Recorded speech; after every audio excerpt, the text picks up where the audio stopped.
നമസ്കാരം. ഏസ് ആപ്പിലേക്ക് സ്വാഗതം. ഞാൻ മനോജ് കുമാർ.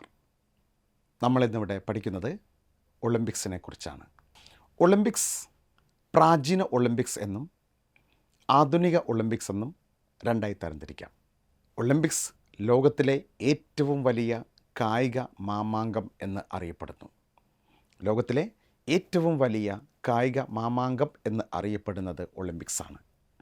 എന്നാൽ പ്രാചീന ഒളിമ്പിക്സ് ആരംഭിച്ചത് BC 776 പ്രാചീന ഒളിമ്പിക്സ് ആരംഭിച്ചത് BC 776. പ്രത്യേകം നോട്ട് ചെയ്യണം, പ്രാചീന ഒളിമ്പിക്സിനെ കുറിച്ചാണ് ഇപ്പോൾ നമ്മൾ സംസാരിക്കുന്നത്. പ്രാചീന ഒളിമ്പിക്സ് ആരംഭിച്ചത് BC 776. പ്രാചീന ഒളിമ്പിക്സിന് വേദിയായ നഗരം ഗ്രീസിലെ ഒളിമ്പിയ നഗരം. എന്നാൽ പ്രാചീന ഒളിമ്പിക്സിൻ്റെ ആദ്യ മെഡൽ ജേതാവ് എന്ന് അറിയപ്പെടുന്നത് കോറിബസ്. BC 776 ആരംഭിച്ച പ്രാചീന ഒളിമ്പിക്സിൻ്റെ ആദ്യ മെഡൽ ജേതാവ് കോറിബസ്. എന്നാൽ പ്രാചീന ഒളിമ്പിക്സ് നിർത്തലാക്കിയത് തിയോഡോഷ്യസ് ഒന്നാമൻ. പ്രാചീന ഒളിമ്പിക്സ് നിർത്തലാക്കിയ ഭരണാധികാരി തിയോഡോഷ്യസ് ഒന്നാമൻ. ഇനി നമ്മൾ പഠിക്കുന്നത് ആധുനിക ഒളിമ്പിക്സിനെ കുറിച്ചാണ്. ആധുനിക ഒളിമ്പിക്സ് ആരംഭിച്ചത് AD 1896. AD 1896. ആധുനിക ഒളിമ്പിക്സ് വേദിയായത് ഗ്രീസിലെ ഏതൻസിലാണ്. അപ്പോൾ കൺഫ്യൂഷൻ ആവരുത്.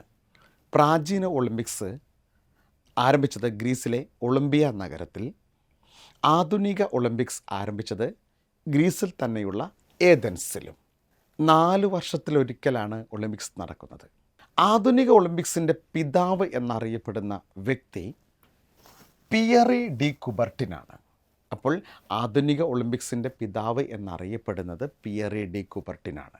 ആധുനിക ഒളിമ്പിക്സിൻ്റെ ആദ്യ ജേതാക്കൾ USA, അമേരിക്ക. 1896 ആരംഭിച്ച ആധുനിക ഒളിമ്പിക്സിൻ്റെ ആദ്യ ജേതാക്കൾ USA. 1896 ആരംഭിച്ച ആധുനിക ഒളിമ്പിക്സിൻ്റെ ആദ്യ മെഡൽ ജേതാവ് ജെയിംസ് കൊനോലി. എന്നാൽ ഒളിമ്പിക്സിൽ ശ്രദ്ധിക്കുക, ഇനി പറയുന്ന കാര്യങ്ങൾ മുഴുവൻ ആധുനിക ഒളിമ്പിക്സുമായി ബന്ധപ്പെട്ടതാണ്. ചിന്തകൾ പ്രാചീന ഒളിമ്പിക്സിലേക്ക് പോകരുത്. ആധുനിക ഒളിമ്പിക്സിൽ ആദ്യമായി ഒളിമ്പിക് ഗീതം ആലപിച്ചത് 1896 ഏതൻസ് ഒളിമ്പിക്സിലാണ്. അപ്പോൾ ഒളിമ്പിക്സിൽ ആദ്യമായി ഒളിമ്പിക് ഗീതം ആലപിച്ചത് 1896 ആദ്യത്തെ ആധുനിക ഒളിമ്പിക്സിൽ തന്നെയാണ് എന്ന് മനസ്സിലാക്കുക. എന്നാൽ ഒളിമ്പിക്സിൽ ആദ്യമായി വനിതകൾ പങ്കെടുത്തത് 1900 പാരീസ് ഒളിമ്പിക്സിലാണ്. എന്നാൽ ആധുനിക ഒളിമ്പിക്സിലെ ആദ്യ വനിതാ ജേതാവ് എന്ന് അറിയപ്പെടുന്നത് ഷാർലറ്റ് കൂപ്പറാണ്. ആധുനിക ഒളിമ്പിക്സിലെ ആദ്യ വനിതാ ജേതാവ് ഷാർലറ്റ് കൂപ്പർ. 1900 ആദ്യമായിട്ട് വനിതകൾ പങ്കെടുത്തത്. ഒളിമ്പിക്സിൽ ആദ്യമായിട്ട് വനിതകൾ പങ്കെടുത്തത് 1900 രണ്ടാമത്തെ ഒളിമ്പിക്സിലാണ്. ആദ്യത്തെ ഒളിമ്പിക്സ്, ആധുനിക ഒളിമ്പിക്സിലെ ആദ്യ വേദി 1896, രണ്ടാമത്തെ 1900. ആ ഒളിമ്പിക്സിലെ ആദ്യ വനിതാ ജേതാവ് ആണ് ഷാർലറ്റ് കൂപ്പർ. ഒളിമ്പിക്സ് ചിഹ്നം എന്ന് പറയുന്നത് പരസ്പരം കോർത്തിണക്കിയ 5 നിറത്തിലുള്ള 5 വളയങ്ങളാണ്.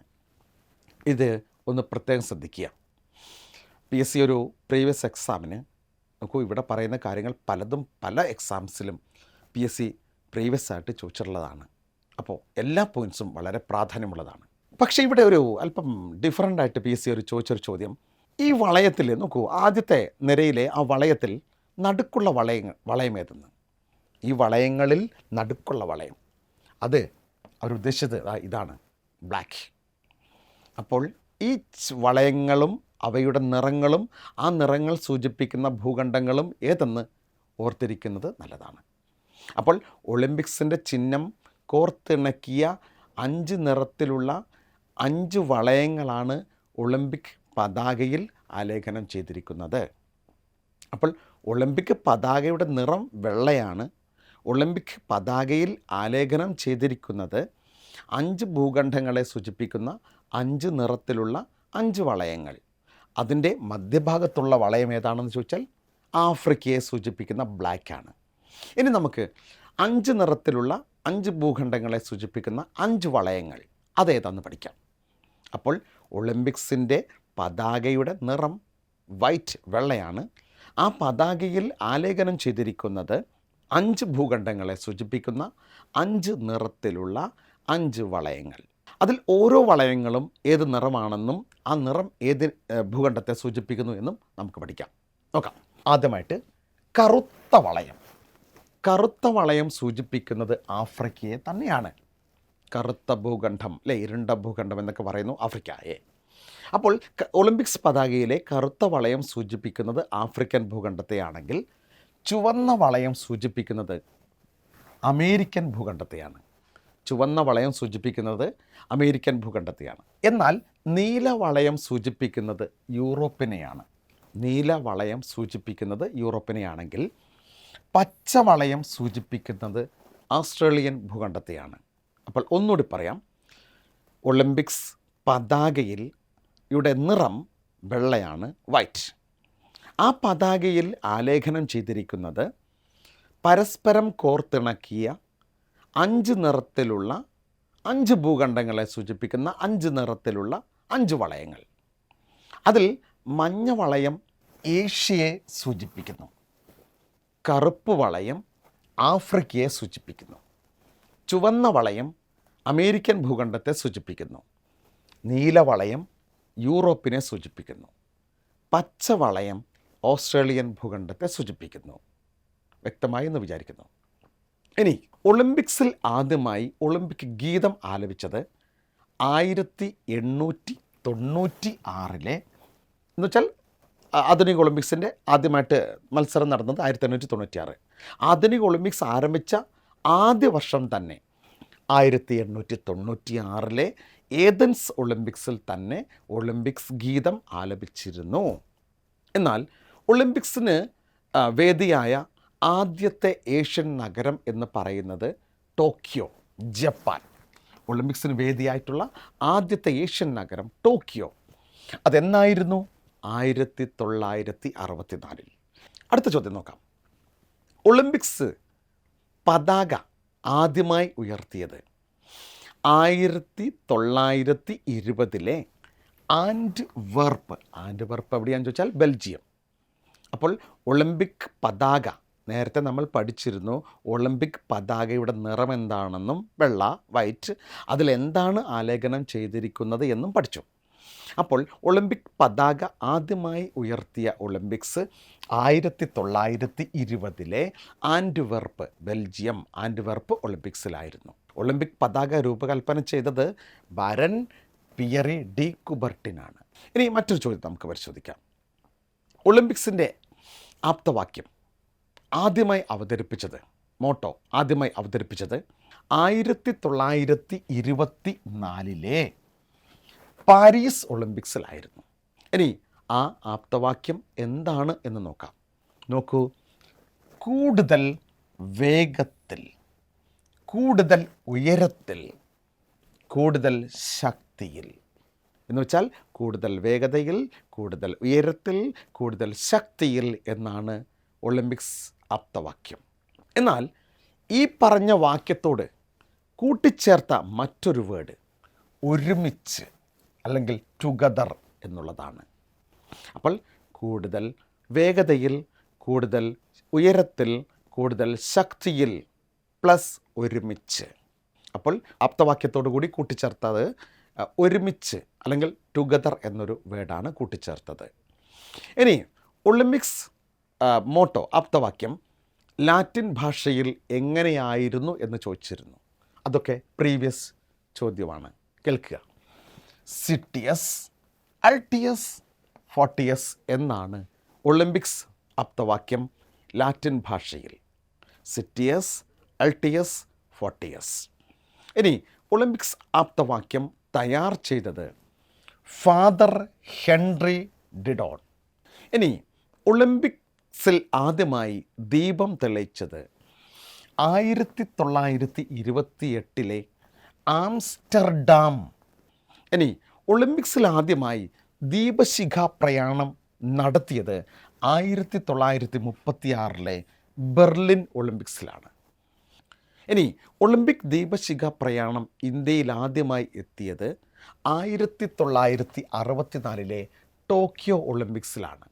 മറ്റൊരു ചോദ്യം, ഒളിമ്പിക്സ് മാർച്ച്, ഇതൊക്കെ മുൻപ് വന്ന ചോദ്യമാണ്, ശ്രദ്ധിക്കണേ. ഒളിമ്പിക്സ് മാർച്ച് പാസ്റ്റിൽ മുമ്പിൽ നിൽക്കുന്ന രാജ്യമാണ് ഗ്രീസ്. ഓക്കെ, ഒളിമ്പിക്കിൽ മാർച്ച് പാസ്റ്റ് നിങ്ങൾ കണ്ടിട്ടുണ്ടാവില്ലേ? ആ ഒളിമ്പിക്സ് മാർച്ച് പാസ്റ്റിൽ ഏറ്റവും മുമ്പിൽ നിൽക്കുന്ന രാജ്യം ഗ്രീസും അവസാനം നിൽക്കുന്ന രാജ്യം ആതിഥേയ രാജ്യവുമാണ്. ഇനി ഒളിമ്പിക്സിന് ഏറ്റവും കൂടുതൽ വേദിയായ നഗരങ്ങൾ ഇപ്പോൾ 2. ഒന്ന് ലണ്ടൻ, മറ്റൊന്ന് പാരീസ്. ഈ 2 നഗരങ്ങളും 3 പ്രാവശ്യം ഒളിമ്പിക്സിന് വേദിയായിട്ടുണ്ട്. ലണ്ടൻ 1908-ലും 48-ലും 2012-ലും വേദിയായി. 1908, 48, 2012 വർഷങ്ങളിൽ ലണ്ടൻ വേദിയായപ്പോൾ പാരീസ് 1900, 1924, 2024 വർഷങ്ങളിൽ ഒളിമ്പിക്സിന് വേദിയായി. ഒളിമ്പിക്സിലെ ആദ്യ ഭാഗ്യചിഹ്നം വാൾഡി എന്ന നായ. ഒളിമ്പിക്സിൽ ആദ്യമായിട്ട് ഭാഗ്യചിഹ്നം ഉപയോഗിച്ചത് 1972 മ്യൂണിച്ച്, ജർമ്മനി, മ്യൂണിച്ച് ഒളിമ്പിക്സിലാണ്. ഇനി ലോകമഹായുദ്ധങ്ങൾ കാരണം ഒളിമ്പിക്സ് നടക്കാത്ത വർഷങ്ങൾ 1916, 40, 44. ലോകമഹായുദ്ധങ്ങൾ കാരണം, ഒന്നാം ലോകമഹായുദ്ധവും രണ്ടാം ലോകമഹായുദ്ധവും കാരണം ഒളിമ്പിക്സ് നടക്കാത്ത വർഷങ്ങൾ 1916-ലും 1940-ലും 1944-ലും നടന്നിട്ടില്ല. ഒളിമ്പിക്സിൽ ഏറ്റവും ദൈർഘ്യമേറിയ മത്സരമെന്ന് അറിയപ്പെടുന്നത്, നോക്കിക്കേ, റൈസ് വാക്കിംഗ് ആണ്. ഒളിമ്പിക്സ് ഏറ്റവും ദൈർഘ്യമേറിയ മത്സരം. ഒളിമ്പിക്സിനെ നിയന്ത്രിക്കുന്നത് ഇൻ്റർനാഷണൽ ഒളിമ്പിക് കമ്മിറ്റി. പ്രത്യേകം ശ്രദ്ധിക്കണം, ഈ international Olympic committee, Indian Olympic association, ഇതിൻ്റെ എല്ലാം അബ്രിവേഷൻ തന്നിട്ട് നമ്മളോട് ചോദിക്കാറുണ്ട് അതേതാ ഇതേതാന്നൊക്കെ. അപ്പോൾ ഒളിമ്പിക്സിനെ നിയന്ത്രിക്കുന്നത് IOC എന്ന് വെച്ചാൽ ഇൻ്റർനാഷണൽ ഒളിമ്പിക് കമ്മിറ്റി എന്നാണ് അതിൻ്റെ full form. International Olympic committee നിലവിൽ വന്നത് 1894 ജൂൺ 23-നാണ്. ജൂൺ 23-ന് 1894 ജൂൺ 23. പ്രത്യേകം ശ്രദ്ധിക്കുക, 1896 ആധുനിക ഒളിമ്പിക്സ് ആരംഭിച്ചത്. അതിനും 2 വർഷങ്ങൾക്ക് മുമ്പ് 1894 ജൂൺ 23-നാണ് ഇൻ്റർനാഷണൽ ഒളിമ്പിക് കമ്മിറ്റി നിലവിൽ വന്നത്. അതിൻ്റെ ആസ്ഥാനം സ്വിറ്റ്സർലൻഡിലെ ലൊസൈൻ. ഇൻ്റർനാഷണൽ ഒളിമ്പിക് കമ്മിറ്റിയുടെ ആസ്ഥാനം സ്വിറ്റ്സർലൻഡിലെ ലൊസൈനാണ്.